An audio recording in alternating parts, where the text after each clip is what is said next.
नमस्कार दोस्तों, स्वागत है आप सभी का एक बार फिर से हमारे चैनल पौराणिक लोक पर। पापाकुंशा एकादशी का व्रत आश्विन माह के शुक्ल पक्ष की एकादशी तिथि को रखा जाता है। पापाकुंशा एकादशी का व्रत करने से व्यक्ति के पापों का प्रायश्चित होता है। हरि कृपा से मोक्ष की प्राप्ति होती है।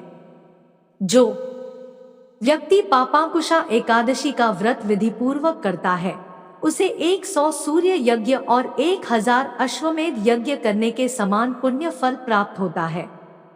भगवान विष्णु के आशीर्वाद से व्यक्ति की मनोकामनाएं पूरी होती है। तो मित्रों चलिए सुनते हैं एकादशी की कथा के बारे में। एक समय की बात है, धर्मराज युधिष्ठिर कहने लगे कि हे भगवान, आश्विन शुक्ल एकादशी का क्या नाम है? आप कृपा कर इसकी विधि और फल कहिए। श्री कृष्ण कहने लगे कि हे युधिष्ठिर, पापों का नाश करने वाली एकादशी का नाम पापाकुंशा एकादशी है। यह एकादशी मनुष्य को मनवांछित फल देकर स्वर्ग को प्राप्त कराने वाली है। हे राजेंद्र, यह एकादशी स्वर्ग, मोक्ष, आरोग्यता, सुंदर स्त्री तथा अन्न और धन की देने वाली है।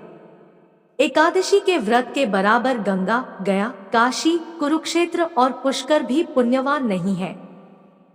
हरिवासर तथा एकादशी का व्रत करने और जागरण करने से सहज ही में मनुष्य विष्णु पद को प्राप्त होता है।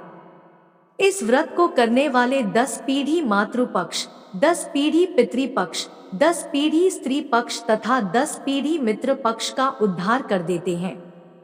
वे दिव्य देह धारण कर चतुर्भुज रूप हो, पीतांबर पहने और हाथ में माला लेकर गरुड़ पर चढ़कर विष्णुलोक को जाते हैं। इस दिन मनुष्य को विधिपूर्वक विष्णु जी की पूजा करनी चाहिए। श्री कृष्ण बताते हैं कि प्राचीन समय की बात है, विंध्याचल पर्वत पर एक बहुत ही क्रूर शिकारी बहेलिया रहा करता था। उसका नाम क्रोधना था। उसका सारा जीवन हिंसा, लूटपाट, मद्यपान और गलत संगति पाप कर्मों में ही व्यतीत हुआ था। उसने जीवन भर निर्दोष पशु पक्षियों और जीवों की हत्या की थी, लेकिन उसे अपनी मौत से बहुत डर लगता था। बुरे कर्मों में जीवन व्यतीत करने की वजह से जब उसका अंत समय आया तो यमराज के अति भयानक दूत उसे अपने साथ नरक ले जाने के लिए आ गए। जब उसे दूत दिखने शुरू हो गए तो वह समझ गया कि अब उसका अंत करीब आ गया है। यमदूत ने बहेलिये से कहा कि कल तुम्हारे जीवन का अंतिम दिन है। उसे यह सब सुनकर बहुत भय लगने लगा। जब उसे कोई उपाय नहीं सूझा तो वह ऋषि अंगारा के आश्रम पहुंचा। वहां जाकर उसने ऋषि से प्रार्थना की कि आप मेरी सहायता कीजिए। मेरा सारा जीवन पाप कर्म करने में ही व्यतीत हुआ है। कृपया मुझे ऐसा कोई उपाय बताएं जिससे मेरे सारे पाप नष्ट हो जाए और मोक्ष की प्राप्ति हो जाए। ऋषि को बहेलिया पर दया आ गई। तब ऋषि अंगारा ने उनसे कहा कि पहले तुम यह संकल्प लो कि तुम श्री हरि की शरण में खुद को सौंप दोगे, जीवन भर प्रभु की भक्ति करोगे और फिर आश्विन मास के शुक्ल पक्ष में आने वाली एकादशी तिथि यानी पापाकुंशा एकादशी के दिन व्रत रखना। इससे तुम्हारे सारे पाप नष्ट हो जाएंगे और तुम्हें नरक नहीं भोगना पड़ेगा। तब बहेलिया ने कहा कि हे ऋषिवर, कृपया मुझे इस एकादशी का पूरा विधान बताएं। तब ऋषि अंगारा ने उसे अश्विन मास शुक्ल पक्ष की एकादशी का विधि पूर्वक विधान बताया और बोले कि एकादशी तिथि पर ब्रह्मा मुहूर्त उठकर स्नान आदि के बाद ईश्वर के सामने व्रत का संकल्प लेना चाहिए। इसके बाद एक चौकी पर भगवान विष्णु की मूर्ति या तस्वीर रखकर पूजा करनी चाहिए।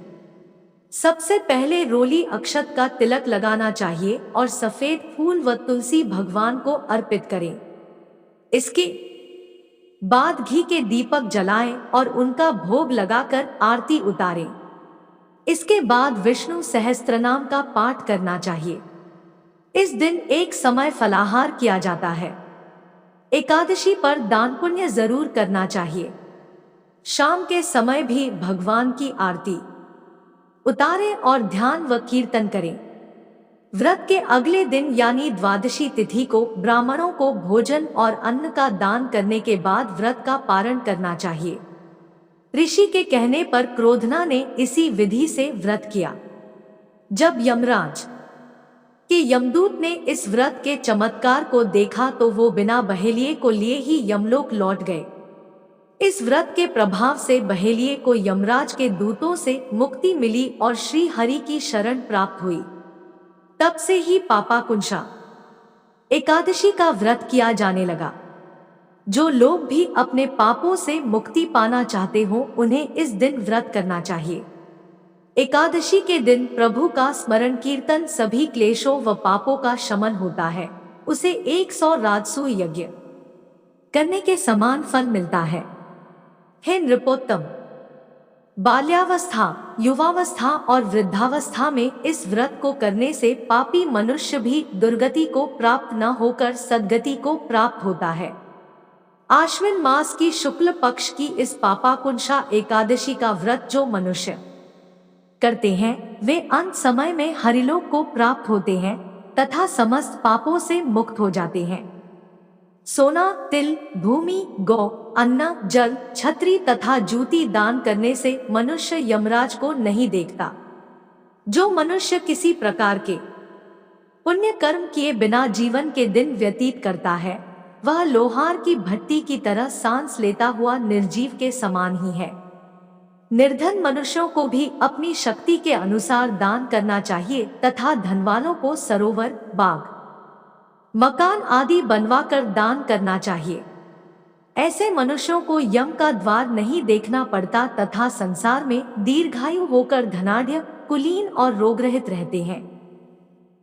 मनुष्य को बहुत दिनों तक कठोर तपस्या से जो फल मिलता है वह फल भगवान गरुड़ध्वज को नमस्कार करने से प्राप्त हो जाता है। जो मनुष्य अज्ञानवश अनेक पाप करते हैं परंतु हरि को नमस्कार करते हैं वे नरक में नहीं जाते। विष्णु के नाम के कीर्तन मात्र से संसार के सब तीर्थों के पुण्य का फल मिल जाता है। जो मनुष्य धनुषधारी भगवान विष्णु की शरण में जाते हैं उन्हें कभी भी यम यातना भोगनी नहीं पड़ती। पापाकुंशा एकादशी का व्रत करने से भगवान विष्णु बहुत प्रसन्न होते हैं और भक्तों को कभी धन दौलत, सुख, सौभाग्य की कमी नहीं होने देते हैं। यह थी पापाकुंशा एकादशी की कथा। अगर आपको वीडियो अच्छी लगी हो तो चैनल को सब्सक्राइब और वीडियो को लाइक जरूर करें।